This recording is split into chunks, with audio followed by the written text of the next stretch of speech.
ये मत कहो खुदा से मेरी मुश्किलें बड़ी है, अपनी मुश्किलों से कह दो मेरा खुदा बड़ा है। नमस्कार, आदाब, सत श्री अकाल, राधे राधे, जय श्री कृष्णा। मैं अंकुर पारिक आप सभी का स्वागत करता हूं आपके अपने मंच शिवी एजुकेशन हब पर। प्यारे दोस्तों, सेकंड ग्रेड का पेपर एकदम नजदीक है और इसलिए हम आपको करवा रहे हैं आपके अपने अरिहंत पब्लिकेशन की कैप्सूल सीरीज। जी हां, अगर आप चाहते हैं कि जीके का पेपर आपकी सफलता के अंदर एक बड़ी भूमिका निभाए, बाधा नहीं बने, तो अंतिम दिनों के लिए रामबाण है ये कैप्सूल सीरीज। और कैप्सूल सीरीज में आज बारी है हमारे अपने सबसे प्यारे पॉलिटी सब्जेक्ट की। तो चलिए हम देखते हैं पॉलिटी के अंदर कौन कौन से टॉपिक है। और अब अंतिम दिनों में हमें इधर उधर का ज्ञान नहीं अर्जित करना है।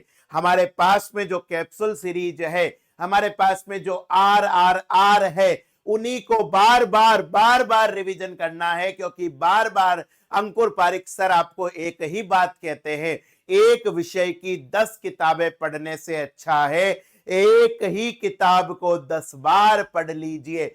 चलिए तो देखते हैं पॉलिटी के अंदर हमें क्या पढ़ना है। पॉलिटी के अंदर टॉपिक जब चालू होता है तो सबसे पहला टॉपिक होता है राज्यपाल। ठीक है, राजस्थान राज्य का पहला नागरिक होता है आपका राज्यपाल। राज्यपाल की क्या भूमिका है, राज्यपाल के क्या कार्य है, इनसे एग्जाम में पक्का क्वेश्चन आता ही आता है। भारतीय संविधान के आर्टिकल 153 के अंदर यह दे रखा है कि राज्यपाल, हर राज्य के अंदर एक राज्यपाल होगा। There shall be a governor for every state. लेकिन किंतु परंतु बंधु, 7वें संविधान संशोधन 1956 के अंदर यह व्यवस्था की गई थी कि आवश्यकता पड़ने पर एक व्यक्ति एक से अधिक राज्यों का राज्यपाल भी हो सकता है।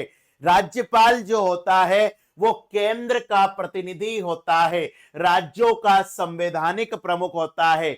यह प्रोविजन हमने कहां से लिया है कि जो राज्यपाल होगा वो केंद्र के द्वारा यानी कि राष्ट्रपति के द्वारा चुना जाएगा, कनाडा के संविधान से लिया है। आर्टिकल 153 याद रखना, प्रत्येक राज्य का एक राज्यपाल होगा। 153 के बाद में आता है 154, राज्य की कार्यपालिका शक्ति राज्यपाल में निहित होती है। Executive power of state remain vest in governor.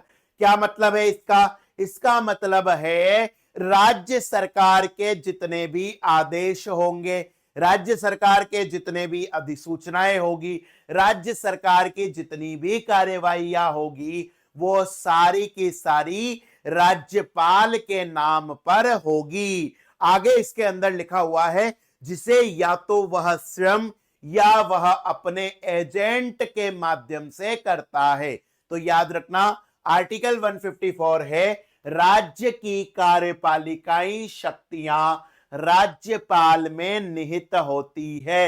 Executive power of state remain vest in governor. Article 155 कहता है राज्यपाल की नियुक्ति। ठीक है, तो याद रखना, राज्यपाल की नियुक्ति कौन करता है? राज्यपाल की नियुक्ति करता है राष्ट्रपति। ठीक है, राष्ट्रपति करता है। ठीक है, इसके लिए कोई इलेक्शन नहीं होता है, न कोई मनोनयन होता है। It is directly appointed by president on the recommendation of central council of minister. केंद्रीय मंत्री परिषद की सिफारिश पर राष्ट्रपति के द्वारा राज्यपाल की नियुक्ति होती है। ठीक है, मैं आपको पहले भी बता चुका हूं, ये प्रोविजन हमने कनाडा के संविधान से लिया है। आर्टिकल 156 कहलाता है पदावधि, टेन्योर। और याद रखना, राज्यपाल का टेन्योर कितना है? 5 वर्ष तक। लेकिन इसके साथ में एक छोटा सा वर्ड लिख दिया जिसने केमिकल लोचा कर दिया। क्या है? राज्यपाल की पदावधि के बारे में दे रखा है 5 साल तक और इसके साथ साथ में लिखा हुआ है राष्ट्रपति के प्रसाद पर्यंत, यानी कि भैया जब तक राष्ट्रपति चाहेगा, जब तक राष्ट्रपति चाहेगा तब तक राज्यपाल अपने पद पर बना रहेगा। अगर 5 साल से पहले प्लेजर मिलना बंद हो गया तो कार्यकाल खत्म हो जाएगा, और 5 साल के बाद भी प्लेजर मिलता रहा, 5 साल के बाद भी प्रसाद मिलता रहा, तो कार्यकाल अनवरत चलेगा। तो आर्टिकल 156 है राज्यपाल की पदावधि। आर्टिकल 157 है राज्यपाल की योग्यताएं। तो भारतीय संविधान के अंदर याद रखना योग्यताएं जो है वो सिर्फ और सिर्फ कितनी है, 2 ही है। कौन कौन सी योग्यताएं हैं? तो बेटा याद रखना हमारे राज्यपाल की 2 योग्यताएं हैं। पहली योग्यता तो होना चाहिए वह भारत का नागरिक हो, ही मस्ट बी ए इंडियन सिटीजन। और जो दूसरी योग्यता है वो कितनी है, उसकी उम्र कम से कम 35 वर्ष हो, ही must be 35 year age minimum. ठीक है, तो याद रखना पिछली बार फर्स्ट ग्रेड के पेपर के अंदर, ठीक है, संस्कृत शिक्षा विभाग में एक प्रश्न आया था जिसमें बहुत सारे बच्चे कंफ्यूज हुए थे। याद रखना आर्टिकल 157 तो एलिजिबिलिटी है, एलिजिबिलिटी में सिर्फ 2 ही है, भारत का नागरिक हो, उम्र 35 वर्ष हो, और 158 है पद की शर्तें। पद की शर्तों के अंदर क्या क्या है? सबसे पहले तो भैया वह लाभ के पद पर न हो, ठीक है। दूसरा पॉइंट क्या है कि वह, ठीक है, एक तो लाभ के पद पर नहीं हो, प्रॉफिट ऑफ इंटरेस्ट पर नहीं हो, वह एमएलए या विधायक नहीं हो, वह रिप्रेजेंटेशन ऑफ पीपल्स एक्ट का पालन करे। पद की शर्तें, शर्तें अलग होती है, योग्यताएं अलग होती है। तो शर्तें के अंदर क्या है बेटा? शर्तें के अंदर है कि सबसे पहले तो वह ये किसी लाभ के पद पर ना हो। ऐसा नहीं हो कि आपकी 2nd ग्रेड की जॉब भी लग जाए और आप साथ में राज्यपाल भी बन जाओ। दूसरा पॉइंट क्या है? दूसरा पॉइंट है कि वह एमएलए या एमपी नहीं होना चाहिए। ठीक है, इतनी सारी चीजें आपको पता होनी चाहिए। और फिर आती है आर्टिकल 159 यानी कि शपथ। राज्यपाल को शपथ कौन दिलाता है? राज्यपाल को शपथ दिलाएगा chief justice of India, chief justice of state. ठीक है, राज्य का मुख्य न्यायाधीश। और अगर राज्य का मुख्य न्यायाधीश नहीं है तो भैया ये शपथ दिलाएगा कौन? जो उसके द्वारा नियुक्त अधिकारी, आमतौर पर जो वरिष्ठतम न्यायाधीश होता है वो दिलाता है। शपथ किन चीजों की दिलाते हैं? शपथ 2 चीजों की दिलाते हैं। नंबर 1 पद की, नंबर 2 गोपनीयता की। शपथ 2 चीजों की होती है। एक तो भैया आपके पद की शपथ होती है, दूसरी आपकी शपथ किसकी होती है? गोपनीयता की शपथ होती है। ठीक है, और इसके बाद में 161 है राज्यपाल की क्षमादान शक्तियां। जिस तरीके से अनुच्छेद 72 के तहत राष्ट्रपति को क्षमादान शक्तियां है, उसी तरीके से आर्टिकल 161 के तहत राज्यपाल को समाधान शक्तियां है।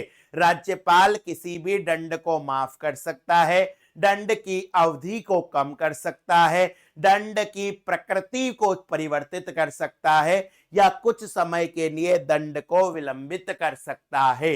लेकिन यहां पर याद रखना 2 अपवाद भी है। क्षमादान शक्तियों के 2 अपवाद है जो आरपीएससी अक्सर पूछती रहती है। इसके अंदर अपवाद क्या है कि भैया राज्यपाल मृत्यु दंड को माफ नहीं कर सकता, कैपिटल पनिशमेंट को राज्यपाल माफ नहीं कर सकता। और दूसरा, सैन्य न्यायालय, मिलिट्री कोर्ट ने अगर किसी का कोर्ट मार्शल किया है तो उसे भी राज्यपाल माफ नहीं कर सकता। इस तरीके से पढ़ना है। देखो, एग्जाम के पहले इतना बस पढ़ लीजिए, काम हो जाएगा। काम काम की बातें हैं। ठीक है, 153 राज्य का राज्यपाल होगा, 154 राज्य की कार्यपालिका शक्ति राज्यपाल में निहित होगी। 155 है राज्यपाल की नियुक्ति राष्ट्रपति के द्वारा होगी। 156 है पदावधि 5 वर्ष या राष्ट्रपति के प्रसाद पर्यंत।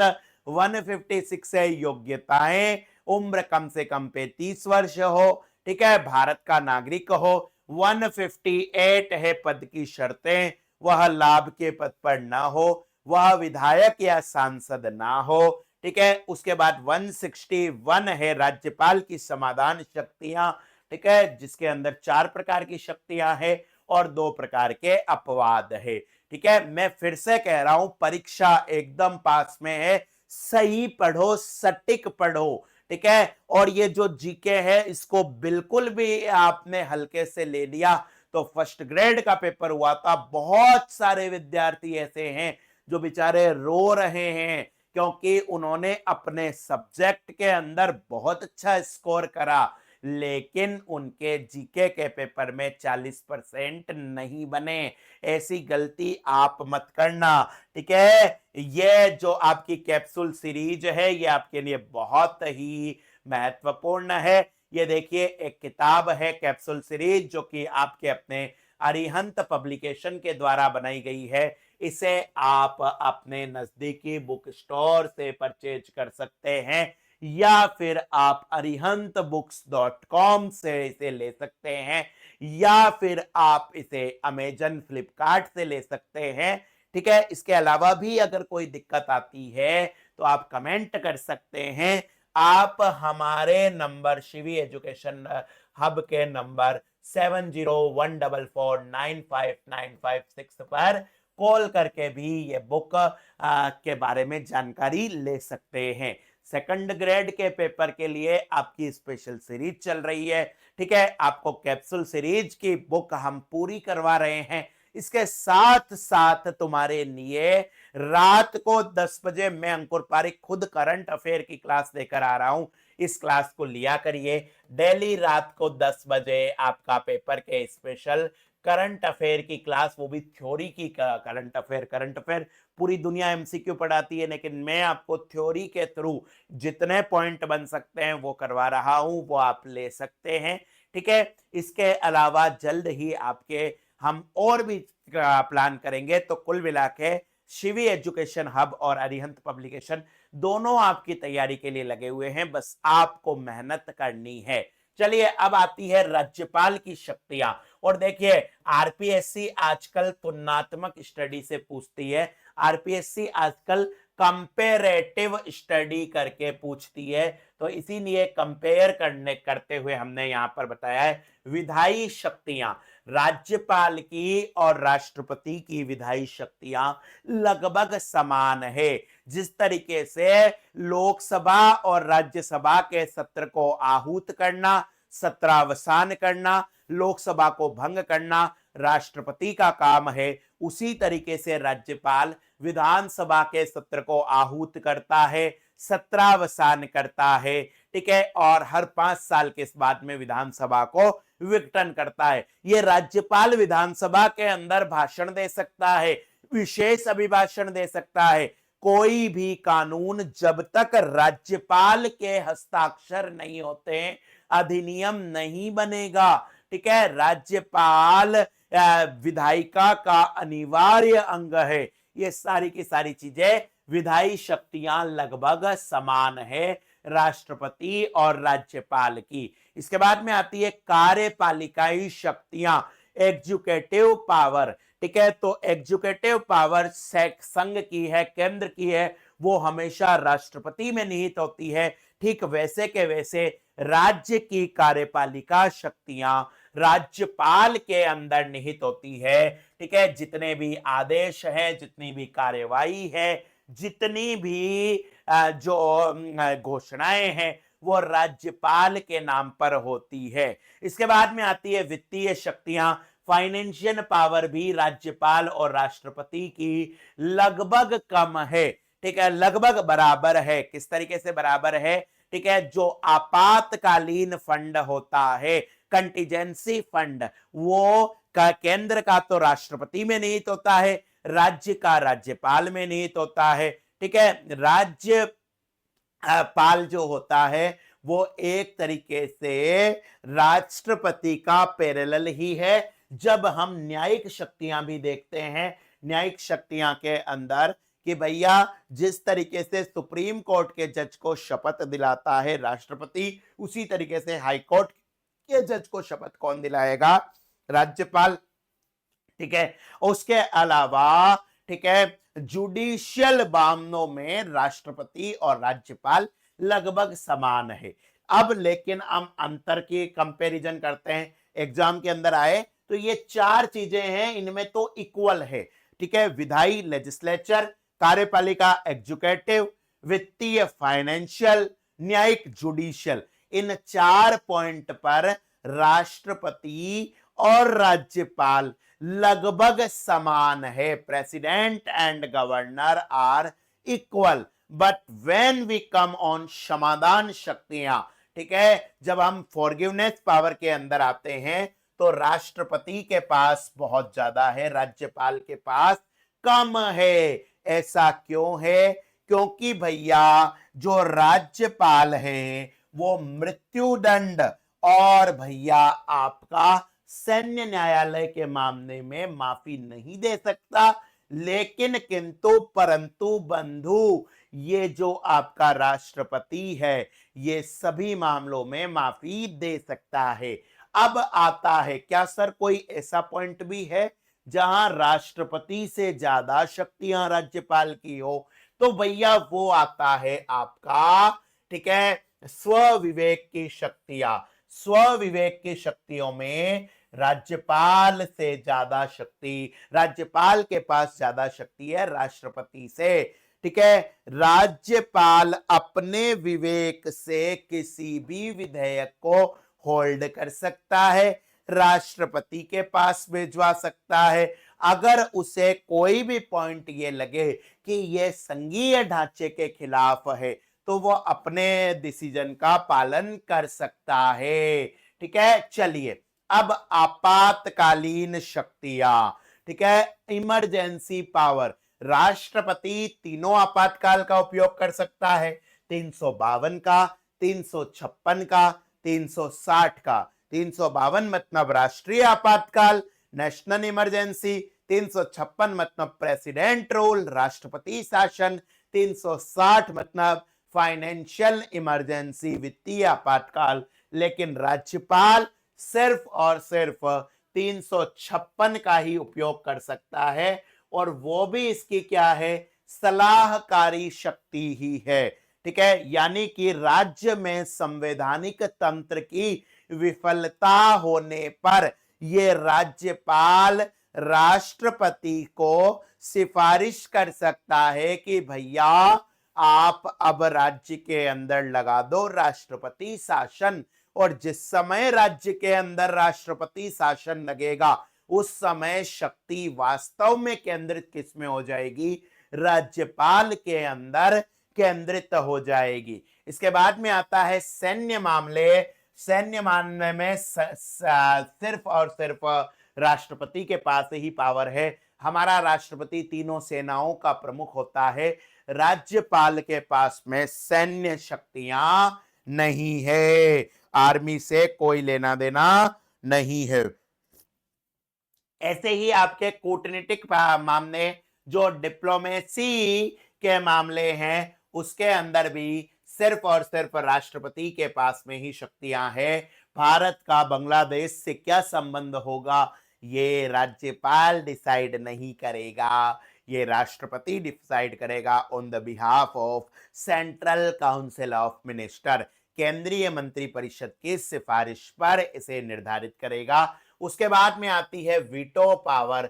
जो वीटो शक्तियां हैं बेटा ध्यान से देखना, वीटो शक्तियों के मामले में, ठीक है, राज्यपाल के पास भी शक्तियां हैं, राष्ट्रपति के पास भी शक्तियां हैं, बस एक शक्ति एक्स्ट्रा है राज्यपाल के पास में कि वह किसी विशेष विधेयक को राष्ट्रपति के लिए आरक्षित कर सकती है। आर्टिकल 200 में, अनुच्छेद 200 के तहत किसी विधेयक को राष्ट्रपति के लिए आरक्षित करने का अधिकार किसके पास में है? आपके राज्यपाल के पास में है।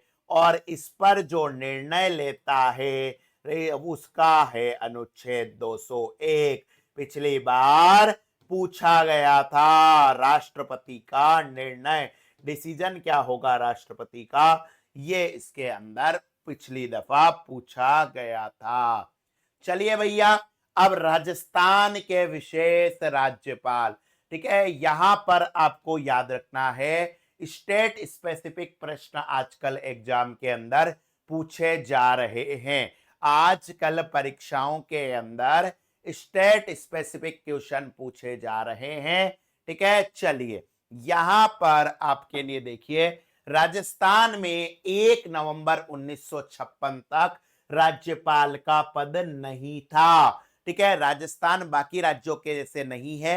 राजस्थान के एकीकरण, जिसमें हमने आपको पढ़ाया था कि विभिन्न चरणों में देसी रियासतों को जोड़ा गया था, तो वहां पर जो जयपुर के राजा, ठीक है, सवाई मानसिंह द्वितीय थे, उनको राज प्रमुख बनाया गया था। ये राजस्थान के पहले और इकलौते राज प्रमुख थे।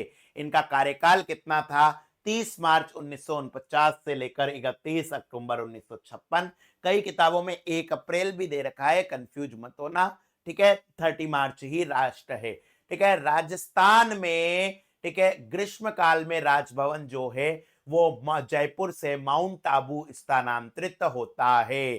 ठीक है, राजभवन जो है वो वैसे तो जयपुर में है, लेकिन गर्मियों के अंदर राज्यपाल साहब आनंद की अनुभूति लेने के लिए माउंट आबू जाते हैं। ठीक है, राजस्थान में पहले राज प्रमुख पद होता था। इसके बाद में 1 नवंबर 1956 को राजस्थान के अंदर पद आ गया राज प्रमुख से राज्यपाल। हमारे राजस्थान के पहले राज प्रमुख कौन बने थे? सरदार गुरुमुख निहाल सिंह। याद रखना, ये गुरुमुख निहाल सिंह इकलौते ऐसे राज्यपाल हैं जो भैया सबसे लंबे समय तक राज्यपाल भी रहे हैं। इसके साथ में 6 ऐसे राज्य है, ठीक है, राज्यपाल है जिन्होंने अपने 5 वर्ष का कार्यकाल पूरा नहीं करा। सरदार गुरुमुख निहाल सिंह, इन्होंने पहला कार्यकाल तो पूरा कर लिया था, दूसरा नहीं कर पाए। इसके बाद में भैया याद रखना है सरदार हुकुम सिंह, ठीक है, बलिराम भगत, संपूर्णानंद, सरदार जोगेंद्र सिंह, कल्याण सिंह, कलराज मिश्र। ये आपको नाम याद रखने हैं। ठीक है, राजस्थान के एग्जाम आप दे रहे हो तो आजकल राजस्थान स्पेसिफिक क्वेश्चन पूछे जाते हैं। ठीक है, विशेषकर पॉलिटी के अंदर। अब ये नहीं पूछते कि राज्यपाल से संबंधित अनुच्छेद कौन से हैं, नहीं पूछते या कम पूछते हैं। आजकल स्टेट स्पेसिफिक क्वेश्चंस ज्यादा पूछ रहे हैं, इसलिए भैया आपको इन प्रश्नों को ढंग से पढ़ना है। ठीक है, राजस्थान में अभी तक 3 महिला राज्यपाल रही है। राजस्थान के अंदर कितनी महिला राज्यपाल है? 3। कौन कौन सी है? प्रतिभा देवी सिंह पाटिल, राजस्थान की पहली महिला राज्यपाल, जो बाद में हमारे हिंदुस्तान की पहली महिला राष्ट्रपति बनी है। इसके बाद में आते हैं प्रभा राव, और इसके बाद में मार्गरेट एल्वा। राजस्थान में अभी तक 4 ऐसे राज्यपाल रहे हैं जिनका पद पर रहते हुए निधन हो गया। कितने राज्यपाल हैं जिनका पद पर रहते हुए निधन हो गया? 4। सरदार दरबारा सिंह, ठीक है, उसके बाद में निर्मल चंद जैन, ठीक है, शैलेंद्र कुमार सिंह और प्रभा राव। पिछली बार एक परीक्षा के अंदर पूछा था राजस्थान के अंतिम राज्यपाल जिनका पद पर रहते हुए निधन हो गया, तो वो है प्रभा राव। राजस्थान के वर्तमान राज्यपाल कौन से हैं? हरिभाऊ बागड़े, महाराष्ट्र से संबंधित है। ठीक है, ये देखिए सारी की सारी इंफॉर्मेशन आपके लिए साझा है इस किताब का। मैं फिर से कह रहा हूं, ठीक है, ये आपके लिए क्लास लगाने का रीजन ही ये है। बहुत सारे बच्चे पूछते रहते हैं, अंकुर सर, गौरव सर, ज्योति मैम, आप बताइए, आप इतने संस्थानों में पढ़ाते हैं कि क्या पढ़े, कैसे पढ़े। ठीक है, अब देखिए यहां पर हम आपको डायरेक्ट बता रहे हैं कि आप अरिहंत पब्लिकेशन की किताब पढ़ सकते हो। विशेषकर जो अभी पेपर दे रहे हैं या जिन्हें अगली बार का 2026 में होने वाला पेपर है, ये दो किताबें तो आपके पास में होनी ही चाहिए। एक तो कैप्सूल सीरीज, ठीक है, जिसके अंदर शॉर्ट एंड स्वीट मैटर है, ठीक है, पूरा आप न जाने कितनी बार इसको रिवाइज कर लोगे, और उसके साथ साथ में 6 घंटे में तैयारी करवाने वाली RRR सीरीज, ठीक है, ये दोनों ही आपके लिए बहुत ज्यादा फ्रूटफुल है। यहां पर देखिए साथ में आपको एडिशनल इंफॉर्मेशन के लिए राजस्थान के राज्यपाल से संबंधित सूची के लिए आपको QR कोड भी दे रखा है, यानी कि अगर आपके पास में टाइम है, आप और पढ़ना चाहते हैं, तो भैया आप इस QR कोड को स्कैन करके भी पढ़ सकते हैं। ठीक है, चलिए आगे चलते हैं प्यारे साथियों। आगे आपका टॉपिक है मुख्यमंत्री और मंत्री परिषद। राज्यपाल के बाद मुख्यमंत्री और मंत्री परिषद, ठीक है, तो समझिए कि मुख्यमंत्री और मंत्री परिषद मिलकर ही राज्य कार्यपालिका या राज्य सरकार बनाते हैं। राज्य कार्यपालिका स्टेट एग्जीक्यूटिव या स्टेट गवर्नमेंट के अंदर कौन आएंगे? CM और मिनिस्टर्स। इसके अंदर आपका राज्यपाल और महाधिवक्ता भी शामिल होते हैं। महाधिवक्ता का मतलब क्या होता है? सरकारी वकील, राज्य सरकार का वकील।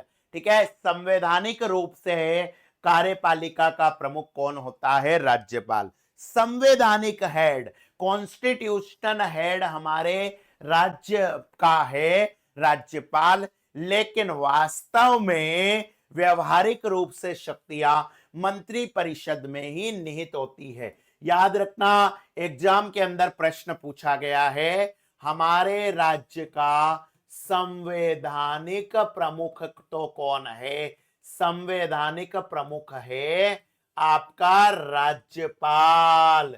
लेकिन अगर आपसे पूछ ले भैया कि वास्तविक प्रमुख कौन है, रियल हेड कौन है, या फिर सरकार का प्रमुख कौन है, तो इसका आंसर हो जाएगा मुख्यमंत्री। ठीक है, कंफ्यूज कतई मत होना।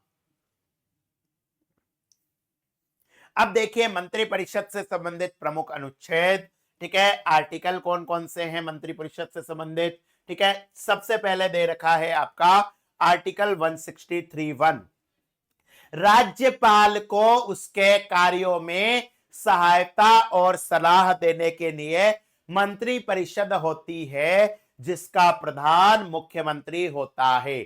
ठीक है, राज्यपाल मैंने आपको बताया है, राज्यपाल राज्य का कार्यपालिकाई हेड होता है, एग्जीक्यूटिव हेड होता है, लेकिन उसको सलाह और सहायता, सजेशन और असिस्टेंस करने के लिए एक काउंसिल ऑफ मिनिस्टर होती है, एक मंत्री परिषद होती है। और भैया इस मंत्री परिषद का मुखिया कौन होता है? मुख्यमंत्री होता है। इसीलिए मुख्यमंत्री का एक शब्द आता है कि मुख्यमंत्री को कहा जाता है समकक्षों में प्रथम, फर्स्ट अमोंग इक्वल्स। ठीक है, राज्यपाल अपने स्वविवेक मामलों को लेकर मंत्री परिषद की सलाह के लिए बाध्य नहीं होगा। स्वविवेक नाम ही दे दिया, राज्यपाल अपने विवेक का जहां प्रयोग कर रहा है, जहां राज्यपाल अपने विजडम का प्रयोग कर रहा है, वहां वो मंत्री परिषद की सलाह को मानने के लिए बाध्य नहीं होगा। समझ में आ रहा है? जहां वो स्वविवेक का प्रयोग कर रहा है, वहां वो मंत्री परिषद को मानने के लिए बाध्य नहीं होगा। 163 है, 3 है, राज्यपाल सलाह को मानने के लिए बाध्य नहीं है। मंत्रियों ने राज्यपाल को क्या सलाह दी है, इसका जुडिशियल रिव्यू नहीं होगा। ठीक है, देखिए जहां जहां काम की जरूरत है, वहां वहां आपके लिए अनुच्छेद भी लेकर आए हैं, जैसे 163(1), 162, 163(3). ठीक है, उसके बाद में आता है 164, मंत्रियों के बारे में अन्य प्रावधान, जैसे मंत्रियों की नियुक्ति कौन करता है? राज्यपाल। मंत्रियों को शपथ कौन दिलाता है? राज्यपाल। मंत्री किसके प्रसाद पर्यंत पद पर बने रहते हैं? व्यक्तिगत रूप से वो राज्यपाल के प्रति उत्तरदायी होते हैं, सामूहिक रूप से वो विधानसभा के प्रति उत्तरदायी होते हैं। 165 है राज्य का महाधिवक्ता। ये जो महाधिवक्ता है ये राज्य सरकार का वकील होता है, राज्य सरकार से जुड़े हुए मामले के अंदर सरकार का पक्ष रखता है। उच्च न्यायालय का न्यायाधीश बनने की योग्यता होनी चाहिए। राज्यपाल के प्रसाद पर्यंत इसकी नियुक्ति होती है। इसकी सेवा शर्तों का निर्धारण भी राज्यपाल करता है। इसके बाद में राज्य सरकार की कार्यवाहियों का संचालन, राज्य सरकार की कार्यवाहियों का संचालन आर्टिकल 166 के अंदर है। 167 पिछली दफा पूछा गया है, मुख्यमंत्री के कर्तव्य। मुख्यमंत्री एक तरीके से राज्यपाल और मंत्री परिषद के बीच में सेतु का काम करता है, ब्रिज का काम करता है। राज्यपाल ने किसी विषय पर जानकारी मांगी है तो भैया मुख्यमंत्री वो जानकारी ही राज्यपाल को मुहैया कराएगा। किसी विषय पर मंत्री परिषद के एक मंत्री ने निर्णय करा है, राज्यपाल के कहने पर क्या करेगा? मुख्यमंत्री उसे मंत्री परिषद के सामने रखेगा। ठीक है, यहां पर याद रखना है मुख्यमंत्री सलाह देता है राज्यपाल को कि इस मंत्री को नियुक्त कर दीजिए या भैया इस मंत्री को बर्खास्त कर दीजिए। ठीक है, सारी की सारी काम की चीजें हैं, इनको आपको पढ़ना है। ठीक है, एक बार फिर देख लीजिए, ये राज्यपाल मंत्री परिषद से संबंधित अनुच्छेद भारतीय संविधान के अंतर्गत दे रखे हैं। ठीक है, इसके बाद में आपकी जो ये लिस्ट दे रखी है, राजस्थान में वर्तमान मंत्री परिषद। ठीक है, यहां से एग्जाम परीक्षा के अंदर प्रश्न पूछे जाते हैं। सबसे पहले तो भैया हमारे राजस्थान के अंदर मुख्यमंत्री कौन है? भजन लाल शर्मा जी। भजन लाल शर्मा जी के पास में कार्मिक विभाग है, आबकारी विभाग है, गृह विभाग है, आयोजना विभाग है, सामान्य प्रशासन विभाग है, नीति निर्धारण प्रकोष्ठ है, मुख्यमंत्री सचिवालय है, सूचना जनसंपर्क विभाग है, भ्रष्टाचार निरोधक ब्यूरो है, और वो सारे विभाग जो किसी और के पास नहीं है, सारे डिपार्टमेंट जो और कहीं नहीं है, उनको भी कौन संभालता है? उनको भी भैया मुख्यमंत्री ही संभालता है। इसके बाद में दूसरे नंबर पर राजस्थान में वर्तमान में 2 उप मुख्यमंत्री है। There are 2 deputy ministers of Rajasthan. Number 1 आपके आती है दिया कुमारी। ठीक है, दिया कुमारी के पास में वित्त विभाग। आपने देखा होगा बजट जो आया था वो बजट भाषण किसने पढ़ा? दिया कुमारी जी ने ही पढ़ा है। पर्यटन विभाग, टूरिज्म डिपार्टमेंट, कला साहित्य संस्कृति पुरातत्व विभाग, सार्वजनिक निर्माण विभाग, महिला और बाल विकास विभाग, बाल अधिकारिता विभाग। इसके बाद में आते हैं डॉक्टर प्रेमचंद बेरवा। प्रेमचंद बेरवा जी हमारे उप मुख्यमंत्री हैं, जिनके पास में तकनीकी शिक्षा विभाग है, उच्च शिक्षा विभाग है, आयुर्वेद, योग, प्राकृतिक चिकित्सा, यूनानी सिद्धा, होम्योपैथी, परिवहन और सड़क सुरक्षा विभाग। इसके बाद में आपके कैबिनेट मंत्रियों की लिस्ट है। कैबिनेट मंत्री में सबसे पहले नाम आता है बाबा किरोड़ी लाल जी का। राजस्थान के कृषि और किसान उद्यानिकी विभाग मंत्री है, ग्रामीण विकास विभाग मंत्री है, आपदा प्रबंधन सहायक, नागरिक सुरक्षा विभाग, जन अभियोग निराकरण विभाग के मंत्री हैं। इसके बाद में Gajendra Singh Khinvsar, medical and health minister, चिकित्सा और स्वास्थ्य विभाग इनके पास में आता है। इसके बाद में कर्नल राज्यवर्धन राठौड़, उद्योग और वाणिज्य विभाग, सूचना प्रौद्योगिकी संचार विभाग, युवा मामले खेल विभाग, कौशल नियोजन उद्यमिता विभाग, सैनिक कल्याण विभाग इनके पास में आता है। फिर है मदन दिलावर, शिक्षा मंत्री। आप लोग जब सेकंड ग्रेड शिक्षा के अंदर लग जाओगे तो इन्हीं से पाला पड़ेगा आपका। विद्यालयी शिक्षा विभाग, पंचायती राज विभाग, संस्कृत शिक्षा विभाग, इसके बाद में आते हैं कन्हैयालाल जी, जन स्वास्थ्य अभियांत्रिकी विभाग, भूजल विभाग। फिर आते हैं जोगाराम पटेल जी, संसदीय कार्य विभाग, विधि एवं विधिक कार्य विभाग, विधि परामर्शी कार्यालय, न्याय विभाग। इसके बाद में आते हैं सुरेश सिंह रावत, जल संसाधन विभाग, जल संसाधन आयोजना यानी कि प्लानिंग विभाग। इसके बाद में है अविनाश गहलोत, सामाजिक न्याय और अधिकारिता मंत्रालय, सुमित गोदारा, खाद्य एवं नागरिक आपूर्ति विभाग, ठीक है, खाद्य और नागरिक आपूर्ति विभाग, उपभोक्ता मामले विभाग, जोगाराम कुमावत, पशुपालन डेयरी विकास गोपालन विभाग, देवस्थान विभाग, बाबूलाल खराड़ी, जनजाति क्षेत्रीय विकास विभाग, गृह रक्षा विभाग, हेमंत मीना, राजस्व विभाग, उपनिवेशन विभाग। इसके अलावा जो राज्य मंत्री है उनके नाम भी है, लेकिन इतना डिटेल में आपको याद नहीं रखना है, एटलीस्ट इन नामों को तो आप देख लीजिएगा। तो आई होप आज की क्लास आपको अच्छी लगी होगी।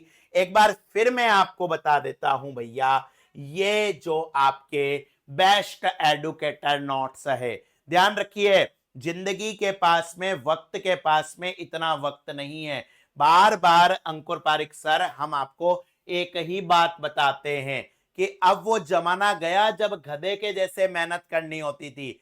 अब तो आपको स्मार्ट स्टडी करनी है, और स्मार्ट स्टडी का एक ही मंत्र है कि भैया ऐसी किताब पढ़ो जो गागर में सागर हो जाए, जिसको आप रिवीजन कर सको, दोहरान कर सको।